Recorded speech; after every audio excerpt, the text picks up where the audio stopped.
ចឹងយើងបន្តមេរៀនយើងវិជ្ជាករមួយទៀតតកតងអំពី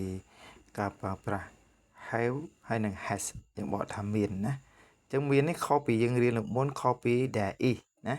ហ្នឹងហើយ there is ក៏យើងបកមានតែយើងប្រើខុសគ្នាចឹងឥឡូវយើងមើលរបស់មួយក៏មានរបស់មួយឧទាហរណ៍របស់ខ្មែរណាខ្ញុំមានសត្វឆ្មាមួយក្បាលខាន់ចឹងយើងមើលរបស់នេះសិនណាចឹងឧទាហរណ៍ណាលោកគ្រូប្រើភាសាអង់គ្លេសមួយសួរណាឧទាហរណ៍លោកគ្រូសួរថា whose cat is it ឬក៏ is it ចឹងលោកគ្រូសួរថាសើក្នុងរបស់ហ្នឹងខ្ញុំមានសត្វឆ្មាមួយក្បាលតើសត្វឆ្មាមួយក្បាលហ្នឹងជារបស់អ្នកណាគេយើងមើលរបស់មកជារបស់ណាគេជារបស់ខ្ញុំឃើញទេអញ្ចឹងខ្ញុំជាម្ចាស់របស់សត្វឆ្មាហ្នឹងដូច្នេះយើងប្រើអីគេបងអូនយើងប្រើ have និង has ភាសាមាននេះភាសាមានម្ចាស់មានន័យថាមានលក្ខណៈជាកម្មសិទ្ធិណាដូច្នេះគេប្រើអីគេប្រើពាក្យ have ហើយនិង has ឥឡូវលោកគ្រូសេរបស់ជាភាសាអង់គ្លេសម្ដងអញ្ចឹង I មិនអញ្ចឹងទេអូខេ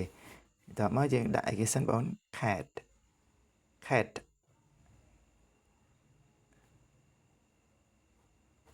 អញ្ចឹងកន្លែងនេះយើងដាក់អីគេបងអូនដោយសារតែ cat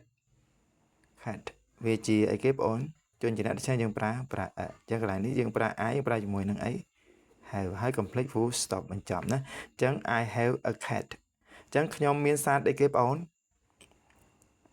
សត្វឆ្មាមួយក្បាលអញ្ចឹងសត្វឆ្មាជារបស់ណាគេជារបស់ខ្ញុំគឺមានម្ចាស់ហ្នឹងអូខេនេះរបស់ទី1ឥឡូវរបស់ទី2លោកគ្រូដូរវាទៅជា they អញ្ចឹង they have two bike អញ្ចឹងកន្លែងយើងដាក់ add ដោយសារកង់2គឺច្រើនណាអញ្ចឹងលោកគ្រូសួរទៀតតើកង់2នឹងជារបស់ណាគេជារបស់ពួកគេឃើញមានចម្លើយកាលណាមានចម្លើយមានម្ចាស់ដូច្នេះយើងប្រើជាមួយនឹង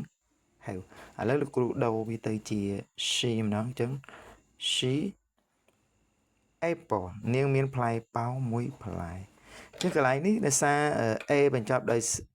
ស្រៈដូច្នេះយើងប្រើជាមួយនឹង an ណាជាមួយ an អញ្ចឹងកន្លែងនេះយើងដូរទៅជា has វិញណា she has an apple នាងមានផ្លែប៉ោមមួយផ្លែអញ្ចឹងយើងអាចកំណត់រូបមន្តវាបានតើយើងពេលណាយើងប្រើគេប្រើ have ពេលណាប្រើ has អញ្ចឹងយើងមានប្រធាន2ក្រុមគឺមាន I you we they ហើយក្រុមទី2មាន he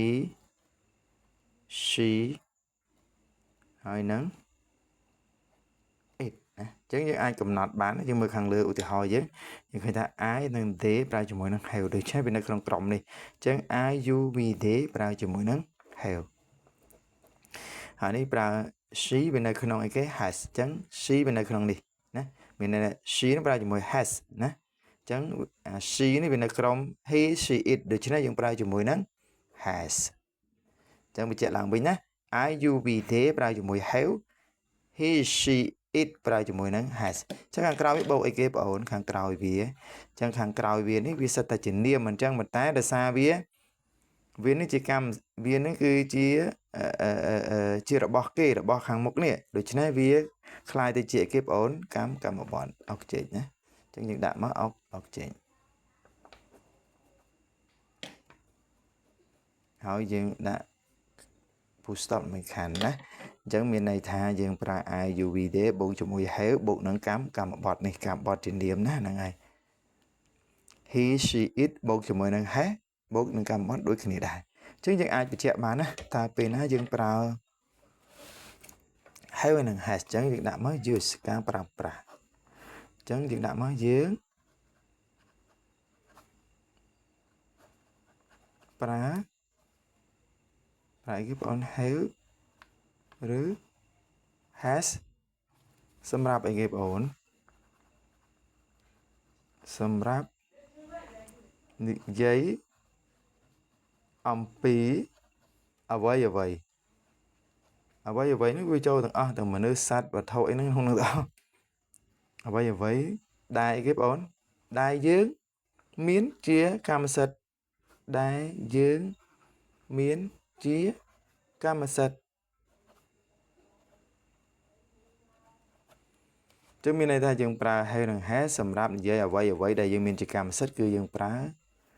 biết tầng pi nằng nè để bỏ thá miền ok chẳng ưu tiên hóa này cái đã nè I have a cat ខ្ញុំមានឆ្មាមួយឆ្មានឹងរបស់អ្នកគេបោះខ្ញុំឃើញខ្ញុំជាកម្មសិទ្ធិរបស់ឆ្មាឯ